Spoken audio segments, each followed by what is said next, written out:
بسم الله الرحمن الرحيم. الحمد لله وكفى والصلاة والسلام على رسولنا المصطفى وعلى آله وصحبه ومن اهتدى.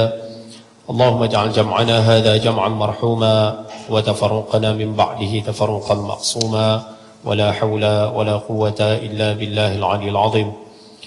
قال الله تعالى في كتاب العزيز: أعوذ بالله من الشيطان الرجيم. يرفع الله الذين آمنوا منكم والذين أوتوا العلم درجات. وقال رسول الله صلى الله عليه وسلم: فقيه واحد أشد على الشيطان من 1000 عابد أو كما قال. Alhamdulillah, kita rafakkan kesyukuran pada Allah Subhanahu wa taala. Allah masih lagi panjangkan usia, berikan kita kelapangan, kesihatan, sama-sama berada dalam majlis ilmu pagi ini ataupun tengah hari ini.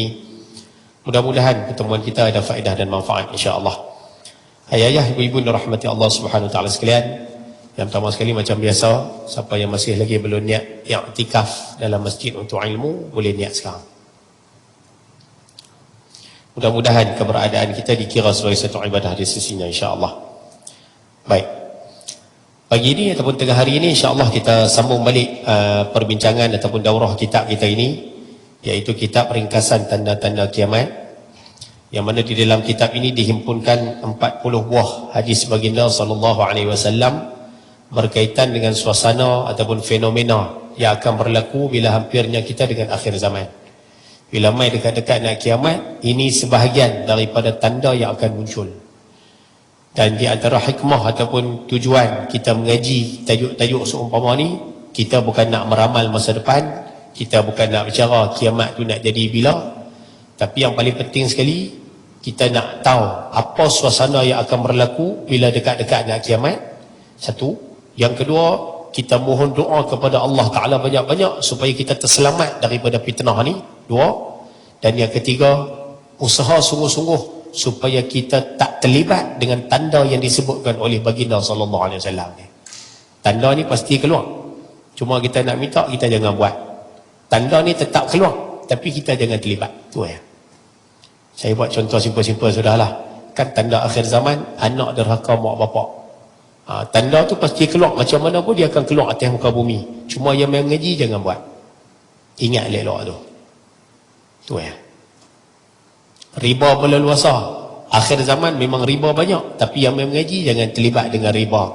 Usahalah, khatiaklah supaya jangan sangkut dengan masalah yang nama dia riba. Itu je antara hikmah tujuan kita mengaji tajuk ni. Dan hari ini insya-Allah kita akan sambung muka surat yang ke-8 daripada kitab kita ni. Kita mula start hadis yang pertama hari ini. Jadi insya-Allah saya akan bacakan hadisnya, baca terjemahan dia. Itu kalau boleh ayah-ayah ibu-ibu buat catatan sikit lah. Saya rasa setiap hadis semua ada catatan. Kan? Jadi pakat-pakat catat lah. Dan kalau rasa tanda tu dah keluar dah, tengok nampak seketui duk jadi dah Ustaz, kalau boleh tolong rate dekat nombor tu. Dekat nombor 1, 2, 3, 4 tu. Kalau boleh dekat nombor tu rate. Maknanya paling tidak kita nampak, oh tanda ni muncul dah, oh tanda ni keluar dah. Senang untuk kita rujuk balik. Baik. Tanda yang pertama yang kita nak tengok hari ini, waqala al-musannif rahimahullahu taala, waqala al-musannif hafizahullahu taala, perutusan Rasulullah sallallahu alaihi wasallam ke muka bumi. Ini tanda yang pertama yang kita nak tengok hari ini. An Anas radhiyallahu taala anhu qala Rasulullah sallallahu alaihi wasallam, bu'ithtu ana was-sa'ah kahatain. Qala wa dhamma as-sibabata wal-wusta. Daripada Sayyidina Anas bin Malik radhiyallahu taala anhu, Rasulullah sallallahu alaihi wasallam bersabda, aku diutuskan dan kiamat seperti ini. Baginda merapatkan jari telunjuk dengan jari tengah. Nabi SAW bersabda, bu'ithtu ana, aku diutuskan menjadi Rasul. Dengan kiamat, Nabi sebut macam ni. Ada hadis lain, Nabi sebut, wa yushir, Nabi tunjuk dua jari macam ni. Ada hadis, wa dhamma, dhamma ni Nabi perapat dua jari ni. Apa maksud perapat ni Ustaz? Perapat bahasa mudah dia macam ni lah. Rupanya baginda nak bagi tahu kita, lepas aku diutuskan di atas muka bumi ni, tak ada dah peristiwa besar yang lain dia nak jadi di atas muka bumi ni, melainkan kiamat ya. Boleh faham bahasa tu? Lepas baginda dilantik jadi Rasul, tak ada dah peristiwa besar yang nak jadi di dunia ni, melainkan kiamat. Rasa-rasa tanda ni keluar Rai'an nombor satu tu nombor satu tu Rai'an. Tak payah bincang Cuma ayah kalau nak catit sikit, boleh buat catitan sebelah perkataan bumi tu, buat catitan di situ, tulis dah keluar 1400 tahun lepas. Mana tanda ni, tanda hak kita ngaji nombor satu ni dah keluar 1400 tahun dulu. Dia orang kita hari ni kata kiamat lambat lagi, boleh relax lagi, nak buat apa buat, rasa nak buat maksiat buat, rasa nak buat dosa buat. Padahal tanda hak Nabi sebut tu keluar 1400 tahun dulu. Dan siapa nak buat catitan di bawah tu boleh catit sikit lagi, tulis situ Imam Qurtubi mengatakan, catit kat buku tu. Kira lepas ni keluar boleh mengajak tu bagi poin ni, poin boleh mengajak tu tulis kat buku tu Imam Qurtubi mengatakan, inilah tanda kiamat yang pertama. Sambung sikit lagi, kerana baginda Rasul akhir zaman. Abang kita yang abang tak ada buku buku ada kat atas kotak ni kotak itu, kalau nak ambil boleh ambil atas kotak tu. Imam Qurtubi, seorang ulama tafsir, sebut terang-terang dah. Imam Qurtubi kata hadis ini merupakan satu tanda kiamat. Hadis ni nak bicara satu tanda kiamat, dan tanda kiamat nombor satu keluar atas muka bumi ni rupanya masa baginda dilantik jadi Rasul. Kita dah dengar cerita Nabi kena peluk Iqra kan ayat ni. Sebut siap tu. Ni sikit hari kan kita bulan Ramadan kan kita duk sebut nuzul Quran. Kadang bila bicara nuzul Quran ni, selalunya untuk guru kalau mai bicara apa ilmu ataupun cerita pasal nuzul Quran ni, dia akan cerita Nabi SAW naik Gua Hira. Masa duduk di Gua Hira tu, Nabi kena peluk dengan Jibril kata Iqra. Nabi jawab ma ana biqari, aku nak baca apa? Nabi kata Iqra, nak baca apa? Iqra 3 kali nak baca apa? Kala sekali turun Iqra bismi rabbikal ladzi khalaqal insana min 'alaq. Tengok cerita tu kan. Habis selesai Nabi dapat Iqra, baginda balik lah keadaan duk ketak-ketak tu.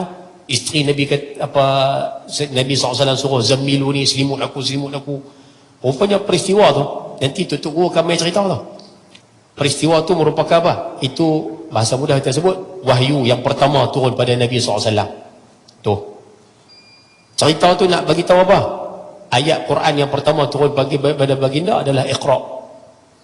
Itu juga tanda baginda dilantik jadi Rasul. Tak apalah ada 2-3 poin, tapi salah satu poin kita kena ingat kalau kita dengar cerita ni lepas ni, ingat itu tanda kiamat nombor 1 yang keluar atas muka bumi. Maknanya peristiwa nuzul Quran ni kira tanda kiamat nombor 1 keluar dalam dunia ni. We are at war right now and we are losing. Awak yang senyap nampak ya. Lama dah banyak. Tak apalah kita ambil pengajaran. Rate dah nombor 1 tu. InsyaAllah. Poin nombor 2. Boleh baca macam tu boleh lah. Tak payah detail-detail sangat kan. Yang kedua, di antara tanda kiamat, yang ni pun saya rasa baca tajuk pun rate dulu pun tak apa. Memang dah keluar dah pun, dah selesai dah pun. Kewafatan Rasulullah SAW. An Auf bin Malik radhiyallahu ta'ala anhu qala Rasulullah sallallahu alaihi wasallam u'dud sitan baina yaday as-sa'ah mauti.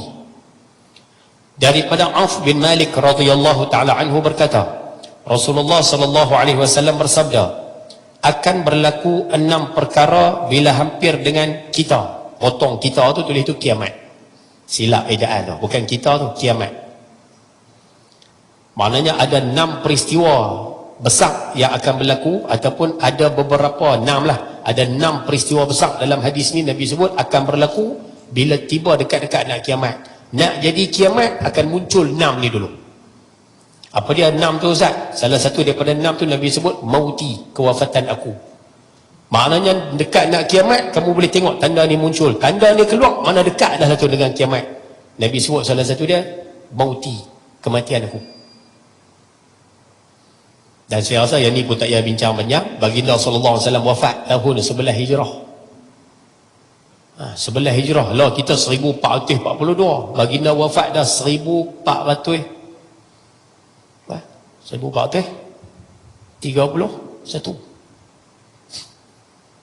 Dah lepas 1400 tahun lah baginda wafat. Rupanya baginda wafat tu, peristiwa baginda wafat itu satu tanda kiamat. Baik, ayah yang main mengaji pagi ni ataupun tengah hari ni, ayah mau tak kalau saya bagi 6 tu apa dah? Nak cetik Kalau nak cetik saya nak bagi. Yang Nabi sebut kiamat tak akan berlaku melainkan bila keluar 6 perkara ni. Bila keluar 6 ni, tu tanda nak kiamat lah tu. Nak? Kalau nak saya baca, cetik lah nak. Okey. Boleh cetik kat bawah tu? Boleh. Pasal cerita ni Nabi sebut masa perang Tabuk tahun ke-9 Hijrah, dekat-dekat baginda nak wafat dah. Nabi sebut 6 peristiwa ni. Nabi kata jadi 6 ni nak kiamat lah tu. Nombor 1 tulis itu kewafatan aku. Tak apalah, cetik kecil-kecil pun tak apa. Kewafatanku. Nombor 2 tulis itu pembukaan Baitul Maqdis. Itu lagi kita baca dekat hadis nombor 3. Tajuk nombor 3 tu pun bahas hadis tu jugalah. Okey. Nombor 3 tulis kat situ wabak ta'un yang membunuhmu dan zuriatmu. Wabak ta'un yang membunuhmu dan zuriatmu. Itu nombor 3. Maknanya Nabi sebut peristiwa ketiga yang akan berlaku ada wabak ta'un. Wabak tu akan bunuh kamu, bunuh keturunan kamu sekali. Keluar lagi peristiwa ni Ustaz. Ada yang kata peristiwa ni jadilah tahun 18 Hijrah di Syria. Wabak ta'un yang bunuh orang, yang bunuh sahabat, yang bunuh zuriat keturunan sahabat ni dah jadilah tahun 18 Hijrah. Habis pakat meninggal belakang. Muaz bin Jabal, sahabat yang kita selalu dengar nama, meninggal dunia dalam penyakit ta'un ni. Abu Ubaidah Al-Jarrah, sahabat yang besar, meninggal dunia dalam wabak ta'un ni. Sekali dengan keturunan-keturunan dia, anak cucu cicit semua mati belakang. Tak ada keturunan dah. Itu nombor 3. Nombor 4, yang ni nampak gaya doa keluar zaman kita kot, wallahu alam lah. Nombor 4, kemewahan yang melampau. Kemewahan yang melampau. Ini dia nampak jadi zaman kita kot, wallahu alam lah. Nombor 5, hak ni pun nampak gaya duk jadi zaman kita jugalah. Apa dia Ustaz? Nombor 5, fitnah terbesar sehingga semua orang Islam terkena. Fitnah terbesar sehingga semua orang Islam terkena. Fitnah terbesar sehingga semua orang Islam terkena. Fitnah apa saya tak tahu. Tapi akan mari satu masa orang Islam semua akan kena fitnah. Fitnah ni bukan tuduhan palsu, bukan. Fitnah ni maksud dia ujian. Semua orang Islam akan kena satu ujian yang sangat teruk. Ujian apa saya pun tak tahu. Tapi kita kena standby lah. Semua orang Islam nanti kena Kalau kata orang kafir kena, orang Islam semua kena. Benda apa Ustaz? Tak tahu, saya pun tak tahu. Cuma nanti kalau kita tengok satu suasana semua orang Islam kena fitnah ni, ingatlah Nabi SAW dah maklum kat kita 1400 tahun lepas. Boleh? Selesai. Dan yang paling menakutkan yang ni saya takut sikit lah, tapi tak apalah, ayat dia panjang, tapi saya baca lah noh. Kalau rasa nak cetik penuh cetik, kalau rasa nak cetik sekerat pun cetik lah. Ada poin yang ke-6 ni, maksud poin dia, orang Islam melakukan genjatan senjata dengan Bani Asfar. Orang Islam akan melakukan genjatan senjata dengan Bani Asfar. Asfar, A-S-F-A-R, Bani Asfar. Okay.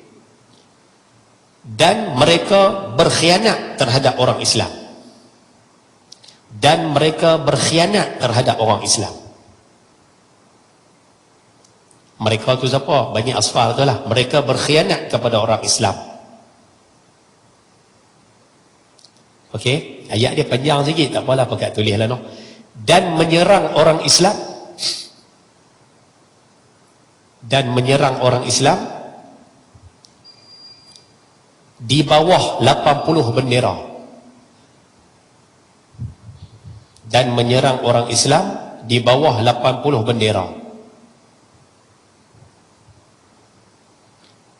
Di mana satu bendera Tu ayat dia panjang, hadis tu panjang sikit. Ya, tu yang saya bagi panjang tu. Di mana satu bendera ada 12,000 tentera. Di mana satu bendera ada 12,000 tentera. Cuma kita tak tahu siapa ya. Tapi sampai satu masa nanti kita akan nampak. Sebab tu penting mengaji kita isu-isu macam ni. Kita mengaji bukan nak tuduh siapa-siapa, tapi kita mengaji, kita nak bersiap sedia. Dia akan berlaku. Wah, mudah-mudahan Allah Ta'ala selamatkan kita. Baik, selesai. Habis lah. Tak payah ulah panjang-panjang, bodoh, raih. Kewafatan baginda dah berlaku dah. Nombor 3. Pembukaan Baitul Maqdis. Hadis yang sama macam tadi, cuma tadi poin nombor 3 kan. Saya baca sekali lagi lah. An Auf bin Malik radhiyallahu ta'ala anhu annahu qala Rasulullah sallallahu alaihi wasallam u'dud sittan baina yaday as-sa'ah fadhakarna minha fathu Baitul Maqdis. Daripada Auf bin Malik radhiyallahu ta'ala anhu, Rasulullah sallallahu alaihi wasallam bersabda, akan berlaku 6 perkara bila hampir dengan kiamat. Disebutkan salah satu daripada 6 tersebut pembukaan Baitul Maqdis. Siapa yang ada kitab, buat catatan di bawah tu, tulis ya. Saya mengajak ni kalau nak suruh tulis ya maknanya. Tulis kat bawah tu, telah berlaku. Tulis tu telah berlaku. Nombor 1, zaman Umar Al-Khattab. Tulis tepi tu 16 Hijrah. Tulis kat buku tu 16 Hijrah. Maknanya zaman Sayyidina Umar dulu, Baitul Maqdis dah dibuka dah oleh orang Islam. Orang Islam masuk, orang Islam buka sekali. Rupanya bila buka tu tanda nak kiamat tu. Maknanya jadilah. Nombor 2, tulis kat situ zaman Salahuddin Al-Ayyubi. Ini yang kita duk dengar cerita ni selalu ni. Zaman Salahuddin Al-Ayyubi. Sekali lagi orang Islam buka Baitul Maqdis. Tulis kat situ 583 Hijrah. 583 Hijrah. Rupanya Baitul Maqdis di Palestin tu, rupanya situ pun satu tanda kiamat rupanya. Kalau orang Islam boleh buka Baitul Maqdis, tu tanda nak kiamat dah tu. Dan insya-Allah siapa nak buat catik-catik, siapa tak mau tak apa. Rupanya ulama sebut hak ni kalau jadi habis-habis minta lah. Ulama sebut akan dibuka sekali lagi oleh Imam Mahdi. Hak ni buka habis ha. Imam Mahdi buka tu kira Dajjal mati dah masa ni. Imam Mahdi kalau dibuka Baitul Maqdis, maknanya Dajjal keluar lah. Masa tu kita teruk lah. Kalau nak catik kat bawah tu akan berlaku zaman Imam Mahdi. Ya noh. Jadi nombor 3 tu right lah. Memang keluar pun. Hak 1, 2 tu dah keluar lah pun. Hak nombor 3 lah sebagai penutup. Ada soalan dekat ni? 3 ni lu ada soalan? Boleh ke mengajak macam ni? Boleh noh. Bagi poin-poin terus noh. Senang. Kan? Baik, nombor 4. Yang ni menarik sikit tengok lah. Hak ni dia lain sikit. Di antara tanda akhir zaman, orang Mekah meninggalkan kota Mekah. Rupanya ni satu tanda akhir zaman, ni pun tanda kiamat. Apa dia Ustaz? Cuba tengok. An Umar bin Al-Khattab radhiyallahu ta'ala anhu annahu sami'a an-nabiy sallallahu alaihi wasallam yaqul sayakhruju ahlu Makkah minha wa la ya'muruha illa qalilan thumma ta'muru wa tamtali'u wa tubna thumma yakhrujuna minha fala ya'uduna ilaiha abada.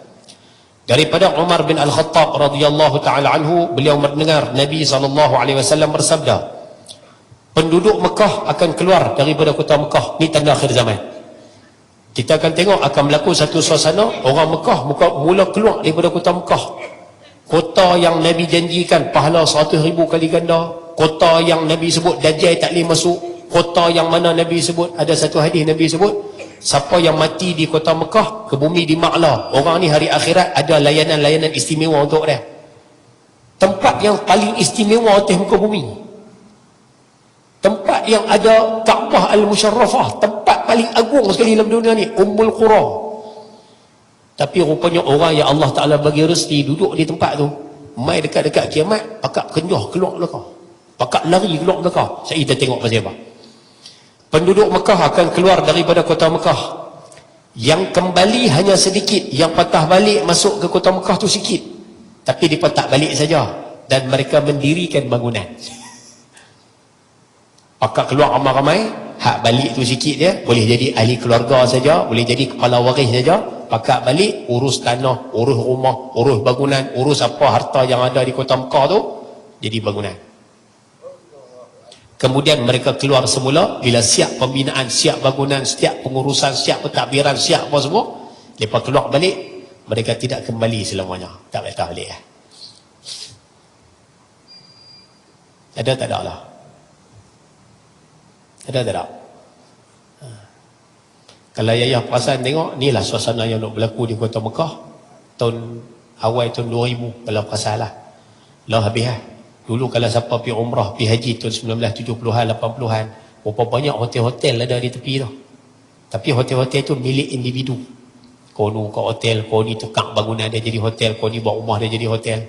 Tapi bila kita pergi balik tahun 2010, 2011, 2012, kawasan-kawasan hotel-hotel ada tu semua tolak habis lah. Habis lah.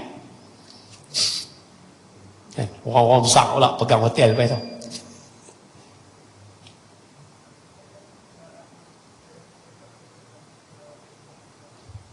Faham apa ya? Rupanya tu tanda kiamat punya. Ayah-ayah boleh buat catatan kat buku tu sikit. Buatlah kurungan ke catatan ke kat bawah, tulis itu tanda kelemahan iman.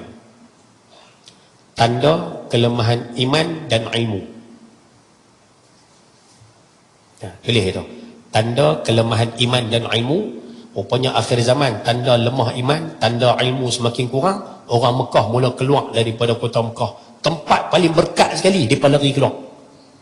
Mereka tak nampak kelebihan akhirat masa duduk di Mekah. Mereka duduk nampak habuan dunia je di Mekah ni. Kira nak buat projek tu, projek ni apa semua. Jadi boleh tulis kat buku tu, tanda kelemahan ilmu dan iman dan ilmu. Dan juga tulis juga, tanda rakusnya harta dan pemerintah. Pasal orang Mekah keluar Ustaz. Pasal itu tanda orang Mekah ni bukan semualah, tapi orang yang pulun ni, dia pulun pasal nak harta, nak kekayaan. Dia lubuk lah duit. Dan juga peranan pemerintah. Pemerintah pun kira gila buat bangunan ya. Pemerintah kira pulun nak bina bangunan dah lah. Jadi orang Mekah kat keluar mereka. Faham? Ya. Rek. Lepas tu lepas ni kalau ada rezeki pergi Mekah, tengok sama lah, jangan duduk seronok tengok nyara jam tinggi, duduk ambil gambar seronok, duduk hotel tu ambil gambar, tengok hotel ni ambil gambar, naik apa hotel Hilton, masuk pasar raya seronok, tengok seronok kan. Bukan kata salah seronok, tapi kena tengok sama. Ini semua tanda-tanda kiamat yang nak mengingatkan kita tentang akhirat. Duduk di kota Mekah, nampak suasana bangunan terlalu banyak, ingat akhirat. Ini tanda-tanda yang Nabi dah sebut 1400 tahun lepas. Boleh? Ada soalan dekat ni? Tak kena beringat tu, punya tanda tu. Lepas tu apa jadi di Mekah ni, kena ambil peduli. Ni ayah pun dah dapat video yang kata apa, putra Muhammad bin Salman, putra mahkota.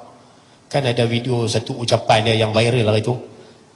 Dia nak jadikan apa Syariqul Awsat, dia nak jadikan Timur Tengah ni nak jadi macam apa nama Eropah. Nak jadikan Timur Tengah ni kira 20-30 ni orang tak tengok Eropah, orang tengok Timur Tengah ya. Kira kemodenan ni akan dibuat di Timur Tengah, di negara-negara Arab. Ada dengar video tu. Ni dia target 20-30. Lepas tu kalau kita pergi Mekah duk tengok, kalau dekat projek-projek mana tu, kat depan tu dia akan tulis 20-30, 20-30. Tu dia punya wawasan dia bah. Nak jadikan negara tu negara yang maju 20-30. Kita duk tengok petia 20-30. Rupanya dia nak sakan, nak sakan membangunkan. Nak bangun sungguh-sungguh. Padahal Nabi bagi gambaran dah ni.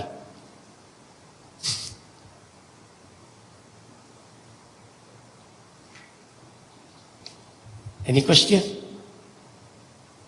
Tak ada no? Tak ada rate nombor 4. Nombor 5. Boleh kan mengaji begitu? Boleh no? InsyaAllah nah. Tak payah banyak-banyak kan. Tanda yang kelima, melimpahnya harta benda. Yang ni ambil perhatian. Yang ni tanda nombor 5 ke atas ni semua ada kaitan dengan kita belakang ni. Tengok nah. عن أبي هريرة رضي الله تعالى عنه أن رسول الله صلى الله عليه وسلم قال لا تقوم الساعة حتى يكثر فيكم المال فيفيضن حتى يهم رب المال من يقبله منه صدقة ويدعى إليه الرجل فيقول لا أرب لي فيه أو كما قال. Saya baca hadis harap tu bukan apa, kalau ada siapa-siapa yang tak ada baris, bukan nak buat baris, boleh buat baris. Kalau saya silap baca, mungkin ayah-ayah ibu boleh tengok balik. No? InsyaAllah. Saya punya kitab pun tak ada baris lah. Daripada Abu Hurairah radhiyallahu ta'ala anhu, sesungguhnya Rasulullah sallallahu alaihi wasallam bersabda, tidak akan terjadi kiamat melainkan harta melimpah ruah. Siapa ada kitab buat catatan sikit di tepi tu, di kalangan orang Islam. Rupanya tanda akhir zaman, orang Islam jadi umat yang sangat kaya. Orang kafir kaya ni banyak dah. Tapi yang jadi cerita tanda akhir zaman ni, orang Islam akhir zaman mula jadi kaya belakang. Dan saya rasa tak pelik sebut, kekayaan orang Islam ni mula semakin hebat, khususnya di tanah Arab. Kekayaan mula hebat tahun 1970-an atau 80-an, bila minyak ditemui di sana. Bila minyak start, orang Arab jumpa minyak, korek minyak, gali minyak, start time tu mereka kaya. Habis mereka start kaya tu, kita tengok dia kekayaan melampau-lampau. Minyak lah. Boleh no? Rupanya Nabi sebut lah, tanda akhir zaman kamu akan tengok orang Islam ni mula jadi kaya belakang. Baik. Tapi kekayaan tu, cuba tengok nah. Sehingga tuan harta sukar untuk mendapatkan penerima sedekah. Sampai satu tahap orang kaya ni jumpa orang miskin nak bagi sedekah. Jumpa, tak mau. Jumpa orang ni, tak mau. Jumpa orang ni, tak mau. Jumpa orang ni, tak mau. Yang ni ada, tak ada lagi Ustaz. Rasa macam law tak keluar ni. Rasa macam law tak muncul lagi. Sehari kita tengok. Ya. Bila ditanya kepada seorang lelaki-lelaki, bila jumpa siapa-siapa pun nak bagi harta ni, lelaki-lelaki itu akan berkata, aku tidak memerlukan harta tersebut, aku tak mau. Orang kaya ni pergi jumpa siapa pun. Kalau tengok hadis lain, Nabi sebut orang bawa ketui mah, bawa zahab mah, bawa mah nak bagi ke orang, tak mau. Nak mah, tak mau. Nak mah, tak mau. Rupanya tu tanda akhir zaman.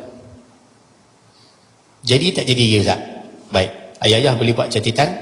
Nombor 1, tulis situ, telah berlaku zaman Sayyidina Osman.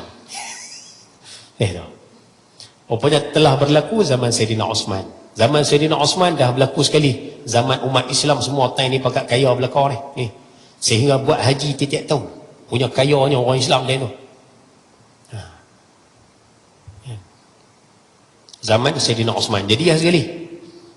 Time tu orang beli hamba. Hamba ni dia tak beli, dia bukan pernah tengok cerita 3 Abdul kan? Kan 3 Abdul jual 5 dirham, 5 dirham, 10 dirham. Dia jual harga tu letak macam tu ya. Zaman Sayyidina Osman jual hamba timbang berat. Tengok berat banyak mana. Lagi berat, lagi mahal. Sebab time tu orang semua kaya. Satu. Nombor 2 tulis itu telah nombor 2 zaman Umar bin Abdul Aziz. Yang ni zaman ni tak upaya. Umar bin Abdul Aziz 99 hijrah sampai 101 hijrah. Ini keluar. Zaman ni lagi tak upaya kan. Zaman ni orang kaya bawa kereta, nak duit dia. Nak kereta dia, tak mau bagi boleh. Nak kereta dia, bagi boleh. Nak kereta dia, bagi boleh. Ya, jadi apa? Kita doa tak ada ya Ustaz, tak ada apa, keluar lama dah. 99 hijrah, 100 hijrah lah, 1440. Dah 1300 tahun dah tanda dia keluar atas muka bumi. Kalau dibicarakan macam itulah. Baik. Buat catatan sikit di bawah, ni ada pandangan ulama lain pula. Hak ni lega sikitlah. Pasal hak ni tak jadi. Ada ulama kata hadis ni maksud dia macam ni. Tanda ni tak keluar lagi, dia kata tanda orang kaya nak bagi orang miskin tak mau terima ni tak jadi pun. Bila jadi? Tulis kat buku tu, akan berlaku bila matahari terbit dari barat. Akan berlaku bila matahari terbit dari barat. Ni yang saya bagi kat ayah-ayah ibu-ibu sekalian ni semua pandangan ulama belakang tu. Ada ulama kata macam ni, ada ulama kata macam ni. Saya rangkum semua ya. Bagi tulis point tu. Tulis kat buku tu, akan berlaku bila matahari terbit dari barat. Ada ulama kata tanda ni tak keluar lagi. Tanda ni akan berlaku bila matahari keluar belah barat. Matahari bila naik belah barat, masa tu kita tengok orang kapiak pakat nak masuk Islam belaka. Orang kapiak tengok suasana tu pakat kira nak masuk Islam, nak mengucap belaka. Masa tu tak ada guna. Itu taubat tutup lah. Time tu juga orang Islam hak malah, hak tak rajin, time dua ada tak mau semayang, nampak cuih matahari naik baru pakat nak semayang, tak ada guna. Time tu orang yang hadut keli laki bini, isteri derhaka pada suami, nampak matahari naik baru nak minta maaf, nak taubat, nak perbetul hubungan dengan suami, tak ada guna. Hadut keli dengan mak bapak baru nak perbetul, tak ada guna. Lejak sikit tak apa ni? Sikit boleh mana? Kan azan dulu. Kita jawab azan dulu, sekali kita sambung sikit. Balik pada tajuk tadi, rupanya ada satu pandangan yang menyatakan, yang sebut tanda akhir zaman ni, tanda ni tak keluar lagi. Tanda ni akan muncul bila matahari cuih nak belah barat. Bila naik saja sebelah barat, orang semua pakai nak buat kebaikan masa tu. Hak mana orang Islam yang sebelum ni malas, tak rajin, ataupun kita panggil langgap perintah Tuhan, masa tu semua pakai nak perbetul. Termasuklah orang yang ada harta yang banyak. Masa tu orang yang ada harta, dia tengok matahari naik sebelah barat, masa tu dia kira nak pergi bagi ke orang yang harta dia tu. Dia tahu dah, harta ni tak boleh bagi manfaat kat dia dah, harta ni tak boleh buat apa dah. Dia kalau simpan harta ni, dia ada satu keadaan yang sangat rugi. Jadi dia pergi jumpa orang kira nak bagi ni.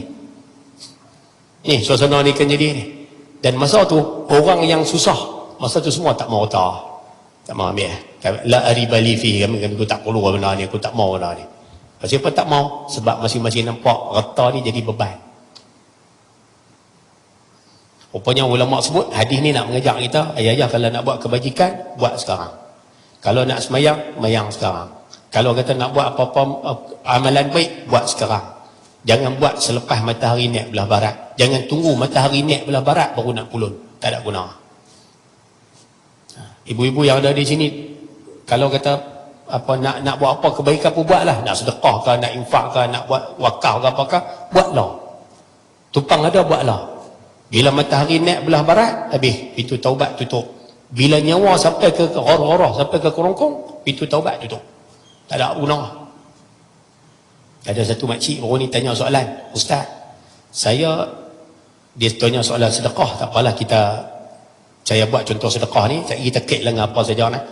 Dia kata, Ustaz, saya sedekah sekarang, masa hidup ni, dengan saya sedekah waktu saya nak mati, Ustaz. Saya duduk tengah sakit, duduk atas katil tu, dah tahu dah.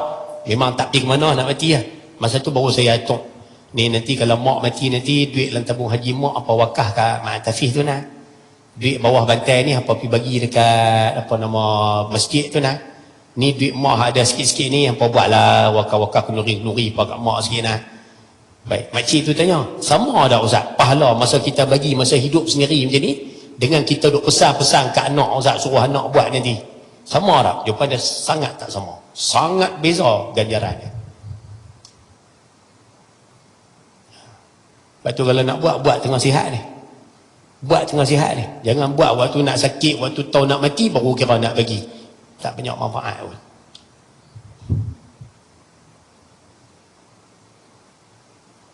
Understand? Any question? Ada soalan? Tak ada soalan. Tak ada soalan sambung. Sikit. Yang ni re'ah nombor 5 tu. Nombor 5 tu mana keluar ada pun re'ah. Nombor 6. Sikit. Yang ni minta tolong sungguh-sungguh lah. Yang main mengaji saya harap lah. Khususnya yang mendengar kuliah malam ni secara langsung ni. Minta tolong sungguh-sungguh lah. Tanda akhir zaman ni dia akan keluar wazdahara. Dia akan makin berkembang. Merata tempat akan jadi. Tanda nombor 6 ni. Cuma nak minta tolong yang mana main mengaji hari ni, tolong hati-hati dengan tajuk nombor 6 ni. Yang mana duk tengah buat benda ni, tolong stop. Tolong berhenti sungguh-sungguh. Apa dia Ustaz?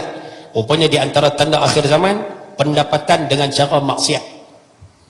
Rupanya di antara tanda akhir zaman, manusia dah mula tak peduli dah. Halal ke haram, dia tak ambil kisah kan. Dia kira sapu kan.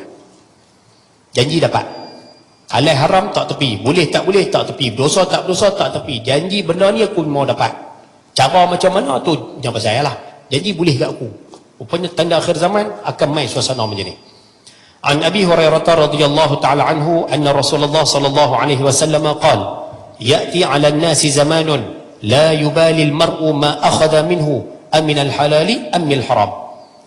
Daripada Abu Hurairah radhiyallahu taala anhu, sesungguhnya Rasulullah sallallahu alaihi wasallam bersabda, akan datang kepada manusia satu zaman, akan mari kepada manusia ni satu suasana, manusia tidak lagi mempedulikan daripada mana mereka mendapatkan harta, adakah dari yang halal ataupun daripada yang haram. Tanda akhir zaman akan mari satu masa manusia dah tak peduli halal haram, dia kira sapu ya.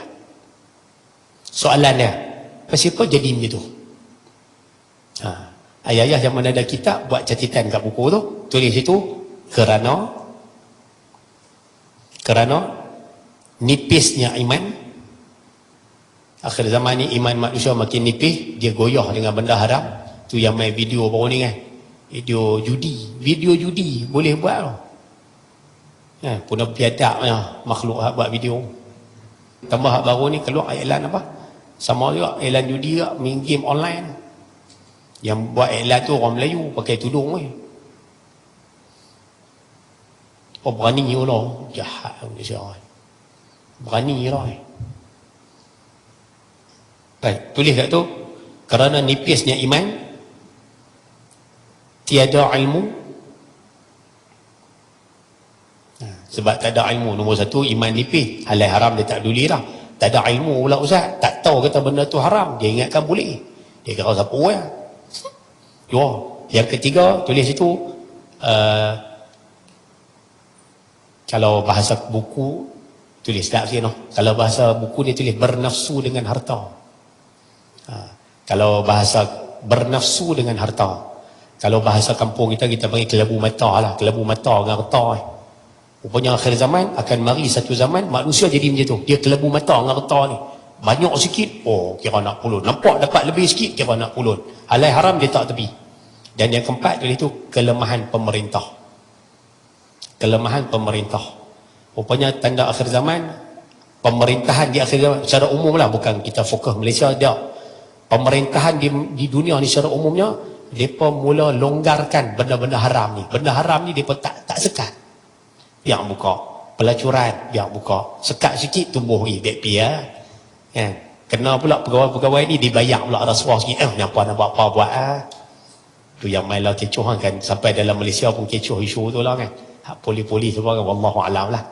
Cuma nak sebut dia empat ni, iman nipis, kekurangan ilmu ataupun tak ada ilmu, dengan harta ni bernafsu, kabuk mata dengan harta, dan juga kelemahan dari sudut pentadbiran kuasa pemerintahan. Bila empat ni macam tu jadi tu ya, boleh dapat lah. Kalau tanya persipah jadi macam tu Ustaz, empat ni. Ayah-ayah yang mana, saya rasa yang mana main mengaji daripada kelas minggu lepas ya, pada muka surat, tak silap saya pada muka surat 7, ayah-ayah ada buat catatan kan, ibu-ibu ada buat catatan kan, berkaitan dengan yang saya sebut asas kiamat ataupun rukun kiamat. Pasal kan, rukun kiamat empat tu, dia pusing empat tu sebenarnya. Nampak siapa yang tulis hari tu, berkaitan dengan iman, ilmu, harta, pemerintah. Rupanya empat tu lah penyebab tanda kiamat ni banyak duk muncul, banyak keluar. Masalah ilmu, masalah iman, masalah harta, masalah pemerintahan. Empat ni menyebabkan apa? Tanda kiamat ni banyak keluar ke zaman ni. Hak mampu-mampu ni banyak keluar. Dan yang menariknya, ayah-ayah kita diminta baca surah Kahfi. Tiap-tiap minggu baca surah Kahfi. Kita diminta hari-hari baca 10 ayat awal, 10 ayat akhir surah Kahfi. Alasannya apa sebab dia Ustaz? Nabi sebut nak elak daripada Dajjal. Surah Kahfi tu nak elak pada Dajjal. Padahal surah Kahfi ni ada 110 ayat panjang, 110 ayat. Satu nama Dajjal pun tak ada. Kalau perasan lah, satu nama Dajjal pun tak ada. Tapi siapa baca surah tu? Rupanya antara rahsia dia, rahsia surah tu, kalau kita perasan lah, dalam surah tu ada 4 cerita. Ya, 4 cerita. Nombor 1, cerita pasal Ashabul Kahfi. Mereka lari masuk dalam gua sebab jaga iman. Poin iman ada situ. Cerita yang kedua dalam surah Kahfi, cerita pasal 2 beradik. Pasal tanah, pasal harta. Harta ada itu. Cerita yang ketiga dalam surah Kahfi, cerita Nabi Musa, Nabi Khidir. Berkait dengan apa? Ilmu. Nabi Musa pergi mengaji dengan Nabi Khidir. Nak dapatkan ilmu. Ilmu ada kat situ. Dan yang keempat, cerita Iskandar Zulkarnain berkait dengan kekuasaan. Semua ada kaitan maka. Dajjal keluar akhir zaman nanti, dia akan pelingkup empat benda ni. Dia pelingkup iman manusia, dia pelingkup ilmu manusia, dia pelingkup harta sampai tak peduli halal haram, janji sapu, dia provok manusia supaya rebut cari harta, halal haram tak tepi, dia tonjol hak tokoh-tokoh hak kaya-kaya ni supaya kita pakat cemburu belakang. Lepas tu dia bagi orang pakat gila kosa belakang. Dajjal nak pelingkup senang. Pak tu baik. Understand? Boleh mana? InsyaAllah. Tanda yang rean nombor 6 tu. Nah, cuma nak minta tolong yang main mengaji jangan buatlah. Tak tolonglah. Sebagai penutup, penutup lah nombor 7 ni minggu depan lah. Nah, mungkin siapa yang tak ada kitab minggu ni, minggu depan saya cuba khetiak bawa kita pakat. Tapi bawa pen lah. Syarat bawa pen. Pasal banyak semua hadis ada catatan.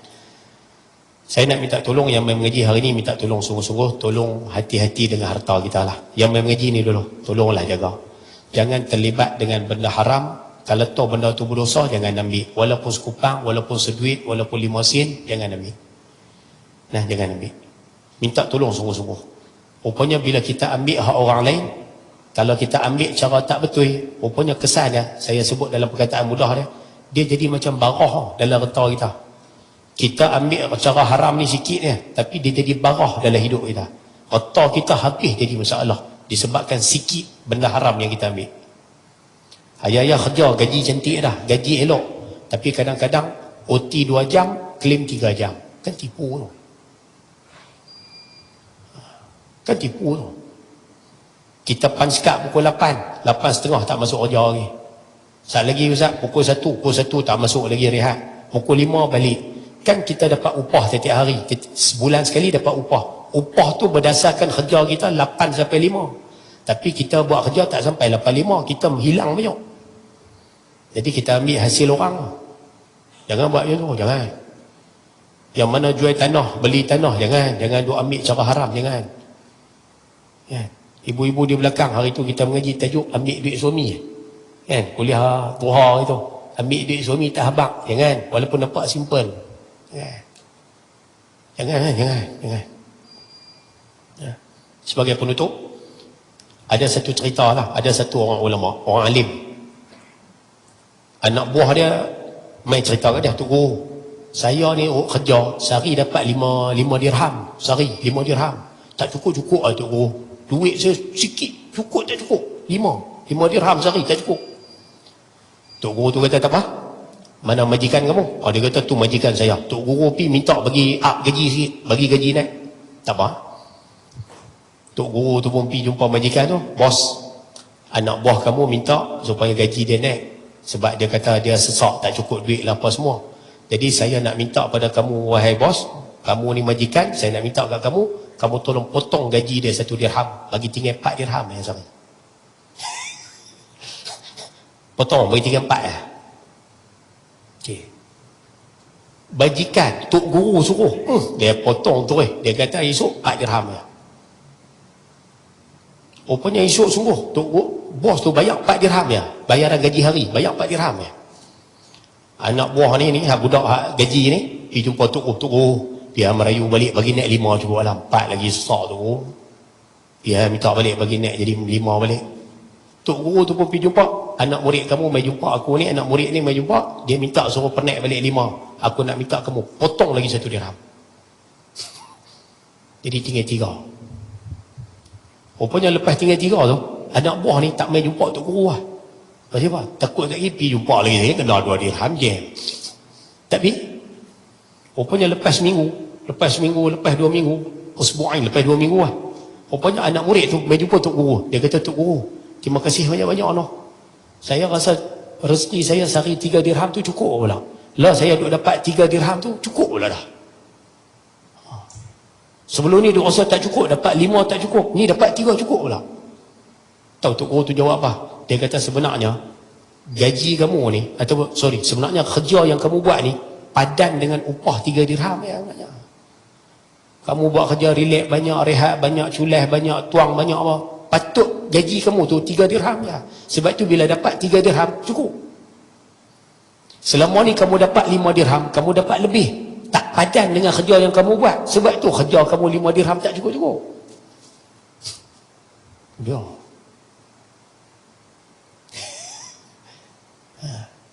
Lepas tu hati-hati, poin dia bukan nak suruh potong gaji dah, tapi nak abang kata jaga noh. Takut kita buat lebih kurang, tak peduli halal haram siapa, dia akan short kita punya pendapatan. Gaji kita short, duit kita short, tak campur dengan haram ni memang masalah. Nak abang tu lah. Ya, biarlah tanda ni keluar pada semua orang, keluar kot lain lah. Kalau boleh jangan biar tanda ni keluar dalam diri kita hak main mengaji di Sungai Tiram hari ni. Jangan bagi kita, jangan buat lah, bahasa mudah jangan buat. Biarlah tanda ni keluar pada orang lain. Boleh kan? Nah, minta tolong sungguh-sungguh lah. Mudah-mudahan 6 poin hari ni ada faedah. Dia tekat nombor 10 ya. Yang poin banyak ni tekat nombor 10. Start nombor 11 tu saya baca tulis 1-2 poin gitu ya. Yang nak ulas banyak tekat nombor 10 ya. Boleh noh? InsyaAllah nanti kita sambung lagi minggu depan. InsyaAllah ada 3 pertemuan lagi dan lebih, don't worry, dan habis kitab ni insyaAllah. Jadi saya rasa cukup sekadar itu. Apa yang baik daripada Allah Ta'ala, yang buruk kalau majlis saya sendiri. Siapa yang berhajat nak kitab ni, minggu depan saya bawa, no? Nanti kalau nak tulis poin boleh ikuti balik video yang direkam ni. Nah, boleh ketik semula poin-poin tu insya-Allah. Sekian, wabillahi taufiq wal hidayah. Assalamualaikum warahmatullahi wabarakatuh. Bismillahirrahmanirrahim. Alhamdulillahirabbil alamin wassalatu wassalamu ala asyrafil anbiya wal mursalin wa ala alihi washabbihi ajma'in. Rabbana atina fid dunya hasanah wa fil akhirati hasanah wa qina adzaban nar. Wa sallallahu ala sayyidina Muhammad wa ala alihi wa sahbihi wa baraka wa sallam. Walhamdulillahi rabbil alamin.